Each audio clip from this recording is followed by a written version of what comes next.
On January 6, 1944, at the 8th Air Force Headquarters in England, Major General Jimmy Doolittle was visiting General William Kepner, head of the 8th Fighter Command. While there, Doolittle noticed a sign on the wall that read, "The first duty of 8th Air Force fighters is to bring the bombers back alive."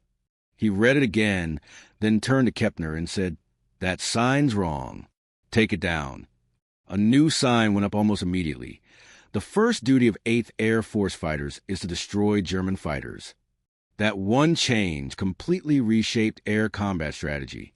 Within months, it helped take control of the skies over Europe and severely weakened Germany's air force.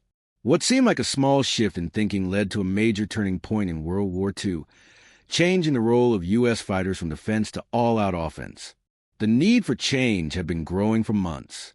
On October 14, 1943, 291 American B-17 bombers hit ball-bearing factories in Schweinfurt, Germany, key targets for the Nazi war machine.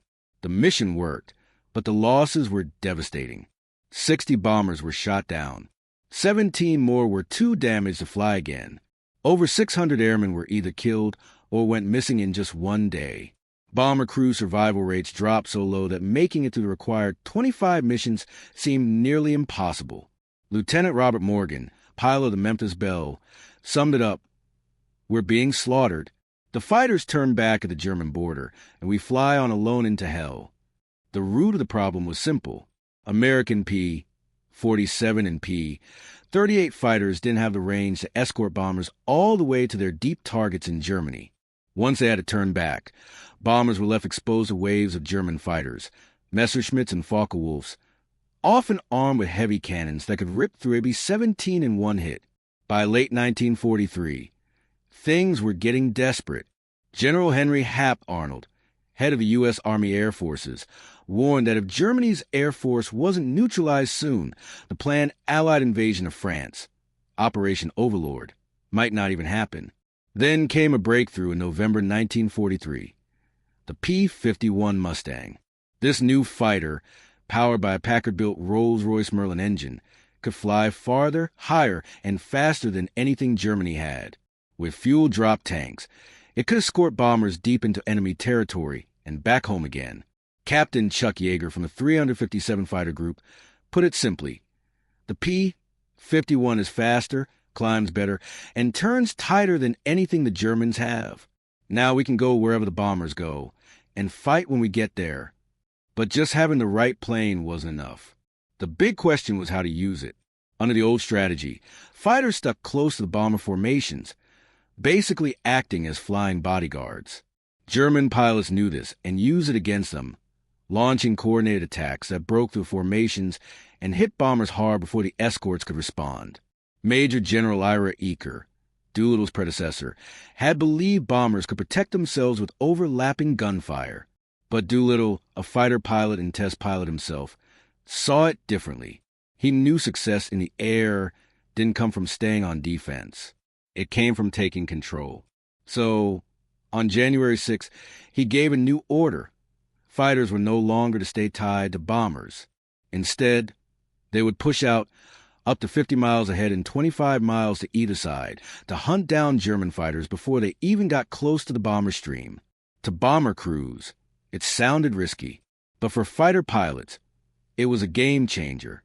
"We're not guarding sheep anymore," said Colonel Don Blakeslee of the 4th Fighter Group. "We're wolves now." The first real test came on January 29, 1944, during a major bombing raid on Frankfurt. P-51s from the 357th Fighter Group flew out ahead of the bombers and intercepted about 50 German fighters getting ready to attack. The Mustang struck first. 13 enemy planes were shot down in just a few minutes, and none made it to the bombers. That moment marked the beginning of the end for the German Air Force. Then came February, and the start of what will be known as Big Week.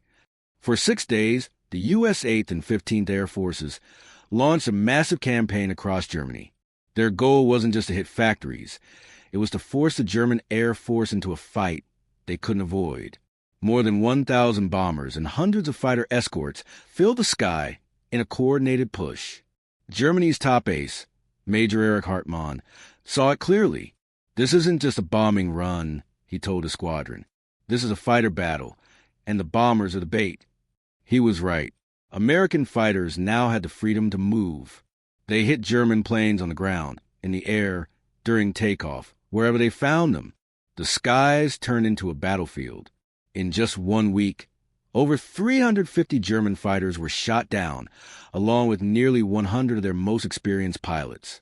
The U.S. took losses too, but they could recover. Germany couldn't. By March, the impact was obvious. On March 6, 730 U.S. bombers struck Berlin.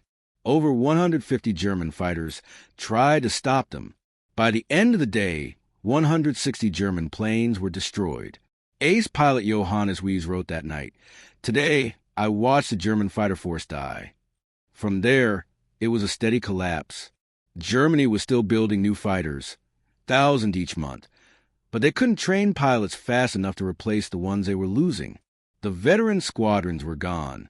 In their place were young recruits with barely 100 flight hours, flying straight into battle against well-trained Americans in superior aircraft. By May, the Luftwaffe was nearly finished.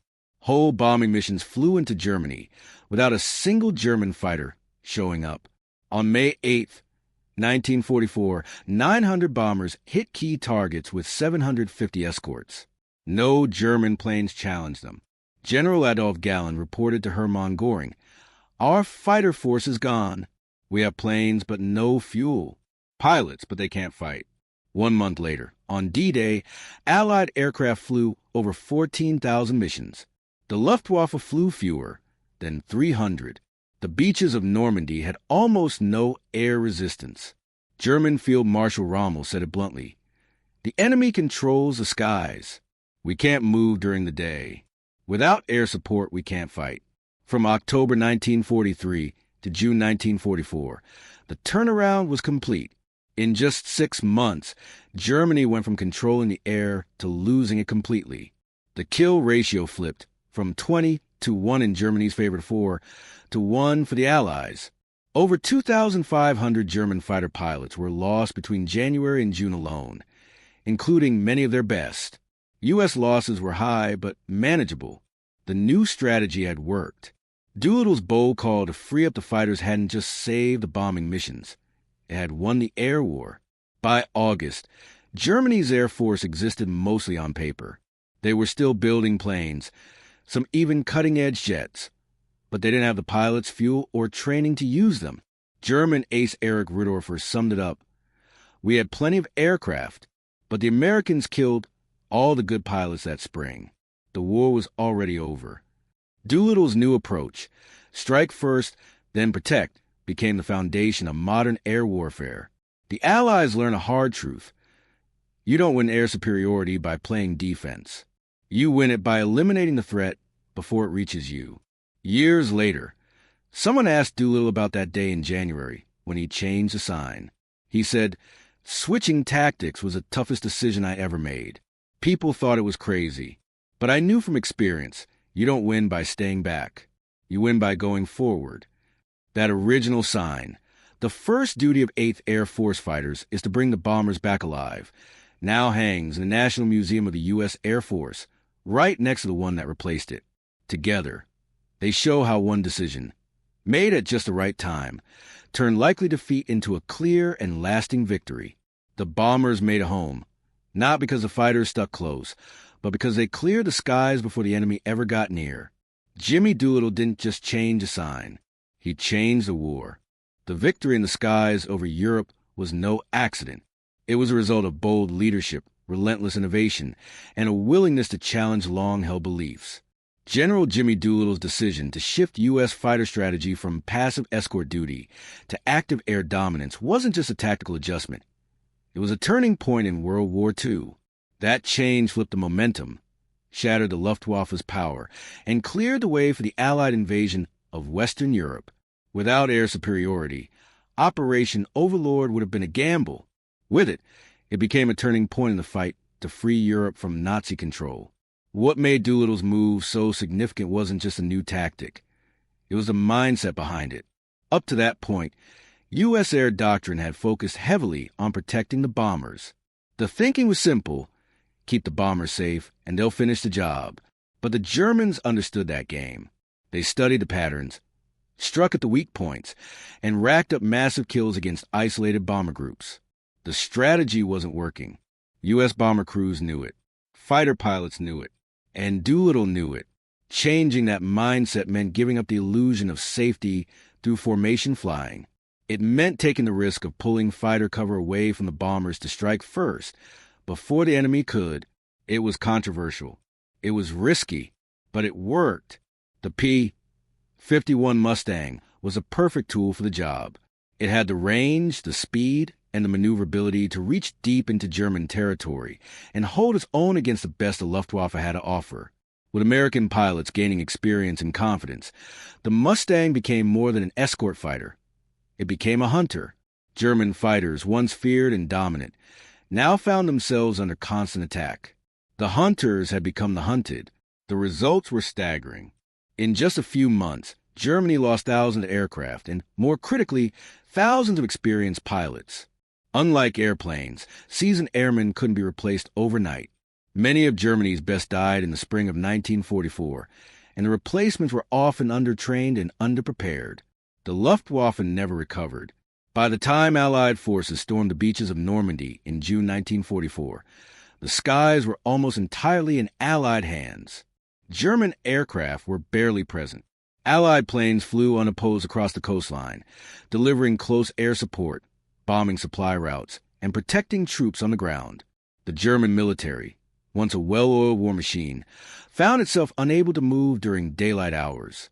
Rommel's bitter admission that without air support, Germany couldn't fight was not an exaggeration. It was reality.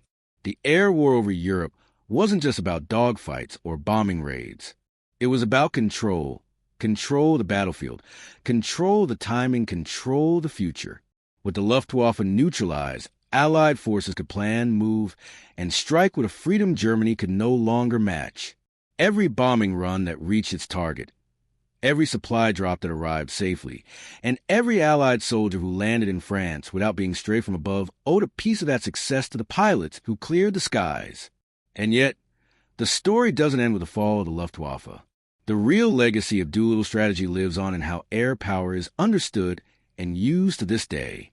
Modern air forces are built on the principle of first achieving air superiority, because everything else depends on it. Troop movements, supply lines, naval operations, even diplomacy, they all rely on the ability to operate without the constant threat of air attack. Doolittle's shift from defense to offense didn't just win a battle. It helped define modern warfare.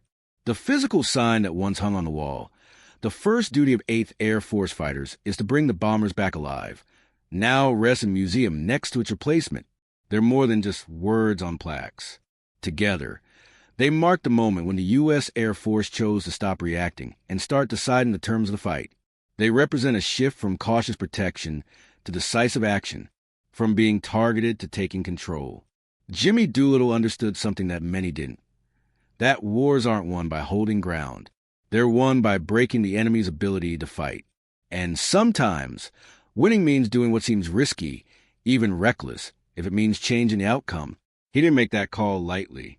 He made it because he knew the cost of staying the course, and the price the bomber crews were already paying for it. That kind of leadership, calculated, informed, and willing to adapt, made all the difference. It turned the tide of the air war. It saved lives. It helped open the door to victory in Europe. And it laid the foundation for how modern militaries think about air power to this day. In the end, it wasn't just about planes and pilots. It was about a shift in thinking that allowed the United States and its allies to rise above not only the enemy, but also outdated ideas. That bold move, made in a quiet office in England on a cold January day, became one of the most important decisions of the war. The bombers came home. The skies were cleared, and history was rewritten from above.